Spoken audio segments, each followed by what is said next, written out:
Yes, alright mga minamahal, it's me again, Alicia nyo, nagbabalik muli para sa ating panibagong video. So, ngayon nga po mga minamahal, talagang literal na kinall out ng mga netizen, ito nga pong ginawang pagtulong ni Senator Bato de la Rosa at ni Bongo. Kasi parang ginawa nilang marketing strategy ang pagtulong nila sa gitna ng dilubyo, sa gitna ng baha, 'di ba? Pagkatapos ng kalamidad. So ginawa nilang marketing ops, ito nga pong kanilang pagtulong. Madami nga mga nagko-comment dito. Ito yung post Makikita ninyo mga minamahal. Sabi dito sa DZRH, look, Senator Bato de la Rosa and Senator Bongo nag-abot ng tulong para sa mga nasalanta ng bagyong Tino sa Cebu. So, eto, pinost nila yan sa Facebook page nila mismo at kinuha lang ng DZRH. So, makikita ninyo, nakikita nyo yan? Tumulong pero may photo oops. So, ito pa.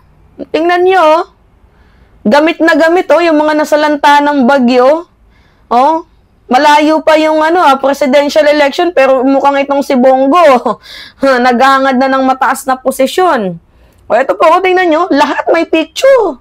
May photo oops. May camera sa likod, pinipicturean sa likod, tingnan nyo, mga minamahal. Yan, yung naka-violet. Diba? Pinipicturean itong si Senator Bongo. Marami pa yan. Ito po, kunyari, nag-usap-usap, pero pa-photo oops lang ang ginawa.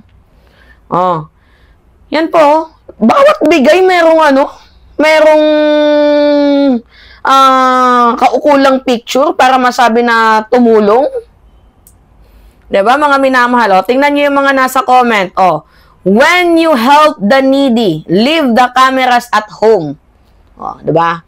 When you help the needy, leave the cameras at home. Diba? Ito pa.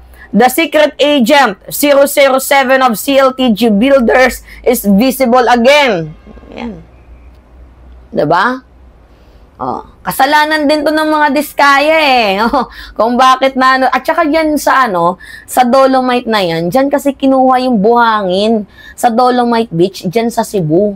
Kaya hindi natin masisisi mga minamahal ang kalikasan diba? Kasi kanino bang kasalanan yan? Walang iba kundi kay former President Duterte.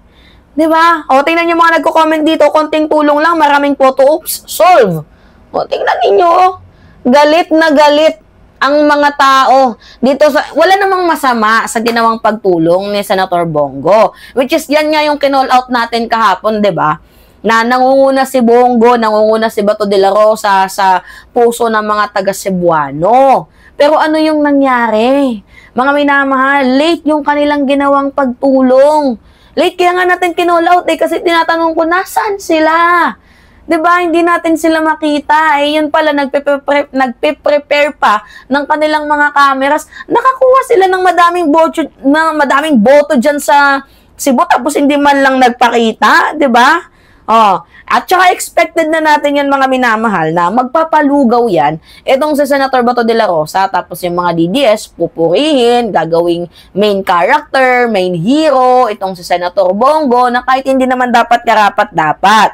Di ba mga minamahal?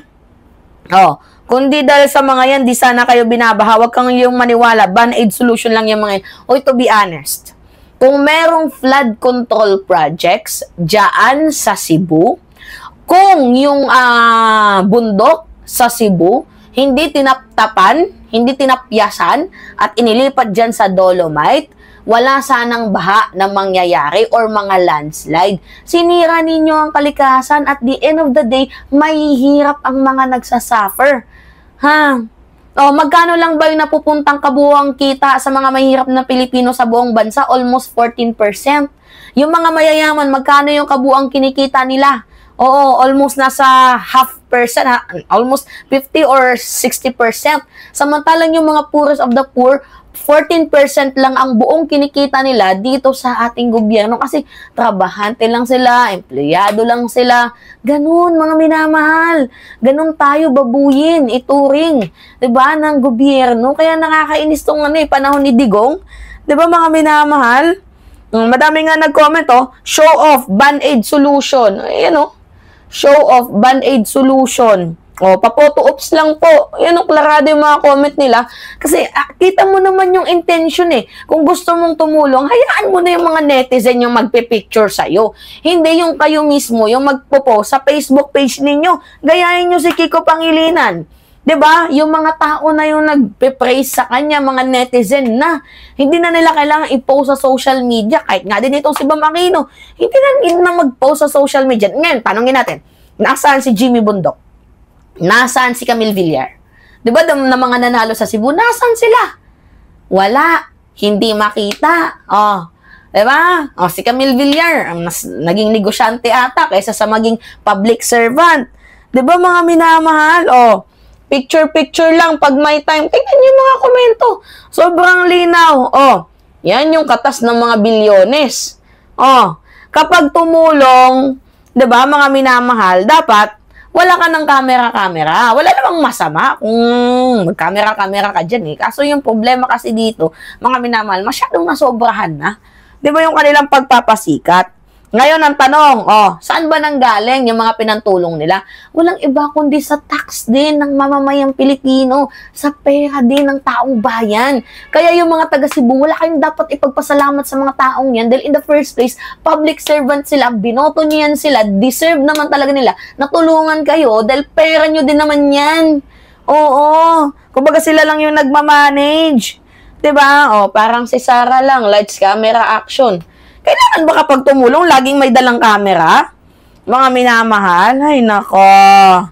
So, yan basahin natin tong comment na to. Sabi dito, hindi nahiya. Diba, pinagmalakin nyo yung Dolomite Sand sa Manila Bay. Pinaganda ni Digong. Ngayon, nagbunga na dahil ang Dolomite Sand ay galing sa Cebu. Ilang bundok sinira nyo noon. Ngayon, tuwan-tuwa pa yung dalawang yan sa Manila Bay. Totoo.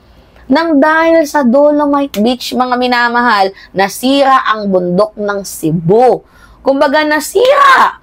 Kaya ito na yung nangyayari, kalikasan na yung gumaganti sa atin. Diba? Ay, nako. Alright, mga minamahal, talaga nga namang, itong mga senador na to, ang titilok ninyo. Diba? Ang pa-plastic ninyo. Sa harap ng camera, mahiya naman kayo. Diba? Mga epal. Ay, nako. Alright, sige. Kayo, ano yung masasabi ninyo, mga minamahal? Anyway, pahingin lang ako ng comments, likes, and share. And also, don't forget to click the subscribe, mga minamahal. And always hit notification bell para lagi kayong na-update sa mga video na ina-upload natin. Maraming salamat at ingat, mga kababayan!